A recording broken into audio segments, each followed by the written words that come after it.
Geoverse Part 3 To Live is Human by GeodesicDragon Chapter 5 Revelations. All eyes were on the door at the sound of the voice. I was expecting Princess Celestia to enter the room, but to my surprise it was Twilight who entered. "I don't know who you people are," she said frankly, "but I do want to know what you are doing with my husband." "Your husband?" Graham asked. He looked around the room. I sighed. "I'm fine, Twilight," I said, picking her up and giving her a kiss. I was actually about to leave. Peter and Graham looked at me with shocked expressions on their faces. I shot them both a venomous glance in return. "We're done here, gentlemen," I spat. "I trust you will make good on your promise to leave?" Both men nodded, the shock still on their faces. "Come on, Twilight," I said gently. "Let's go home." Twilight's horn lit up, causing Graham and Peter to duck for cover. With a flash of purple light, we were both in the library. I put Twilight on the couch. I felt lightheaded and sat down. "Oh, sorry," Twilight said softly. "I forgot you've never been teleported before. Are you all right?" I nodded. "I'll be fine," I said. "But can I ask you something?" "Of course." "How did you find me?"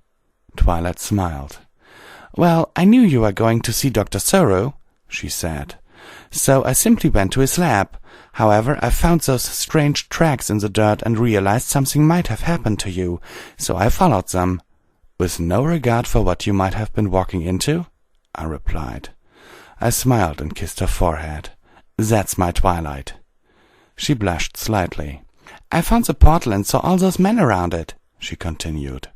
"My small size made it really easy for me to sneak in." I chuckled. "Now, can I ask you something?" Twilight asked, looking at me. "Of course." "I saw John and he didn't look happy. What happened?" I sighed. "You're not going to like it." Twilight listened in silence as I told her everything that happened in my meeting. By the time I was finished, her expression had changed from shock to disgust. "So John was just using you?" she shouted. I nodded weakly. "Pretty much," I replied. "He was using me to get to Ace. He claims that our friendship was real, but how can I trust someone who has been spying on me for so long?" Twilight and I sat in silence for a while. Eventually, I spoke. "I need time to think," I said as I stood up. "I'm going for a walk. Want to come?" Twilight shook her head. "No, I'll stay here," she said. "You need to be alone for this." I smiled and leaned close to her. "Love you," I whispered. My breath in her ear made her giggle. "Love you too," she whispered back. I kissed her deeply and left the library. Luna's moon cast a moody glow over the town as a cold wind ruffled my hair. Sighing deeply, I zipped my jacket up, put my hands in my pockets and started walking. My legs propelled me towards Sweet Apple Acres. I hoped Applejack would still be awake, for I felt she should know the truth about her star employee, as she called him. As I approached the farmhouse, a loud voice cut through the air. "I was hoping I'd see you." Applejack opened the door to the farmhouse and trotted out, a look of anger in her eyes. I stopped walking. "Y'all got some nerve showing your face around here," she spat. "Especially what y'all have been saying." "What the fuck are you talking about?" I froze. John was standing on the porch, his arms folded and a smug expression on his face. "What has he told you?" I asked. Applejack continued glaring daggers at me. "Nothing much," she said, "other than the fact that y'all have been spreading lies about him." I wasn't falling for the obvious trap. I rolled my eyes and met Applejack's deadpan stare. "Such as?" I checked. "That he's a no-good spy," Applejack replied. "That he's been using you to get close to Ace. That your country's government has been watching you for weeks." I snorted. "Oh, that?" I laughed. "It's all true." "No, it ain't," Applejack shouted. I held my arms in front of me. "Okay, Applejack," I said, "but let me ask you something." Her eyes narrowed further. "You got one question," she said. "Then you gotta leave." "Here's the element of honesty," I began. "You of all ponies should know when someone is lying, correct?" She looked at the ground and ran a hoof through the dirt. "I guess," she said quietly. "Right then," I said, pointing at John. "So you go and ask that slimy piece of shit if he's a spy." Applejack slowly turned to face John, whose smug grin had been replaced by a look of fear. Before Applejack could speak, he threw his arms into the air. All right, he shouted. "It's all true, all of it." His arms fell by his sides as he sat down on the porch. Applejack's face fell. She turned back to me.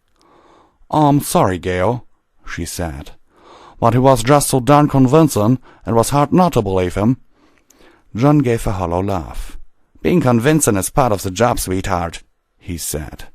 "Don't you dare talking to me," Applejack hissed. "You're just twisted no-good lying snake. I want you out of here, now." John sighed. "At least let me explain myself," he pleaded. Applejack looked at me. I shrugged. "Fine," I said, "but not here and not now." John looked at me blankly. "Be at the library at noon tomorrow," I said. "You're going to explain yourself to me, Twilight, Applejack, and the others." "But the others don't know—" John started. "They will by tomorrow," I interrupted. "They're my friends. It's only fair that they know the awful truth." John nodded and hung his head as Applejack turned to him. "I'll let you stay tonight," she said. "But unless you can give a good reason for your actions, it's probably gonna be the last time." John slumped his shoulders and went back into the farmhouse. Applejack turned to face me. "What are you gonna do?" she asked. "I'll give him one chance to regain our trust," I said. "And if he doesn't manage it?" Applejack asked. "What then?" I shrugged. "We'll cross that bridge when we come to it," I replied. "In the meantime, I'll get going. Good night, AJ." "Good night, Gail," she replied.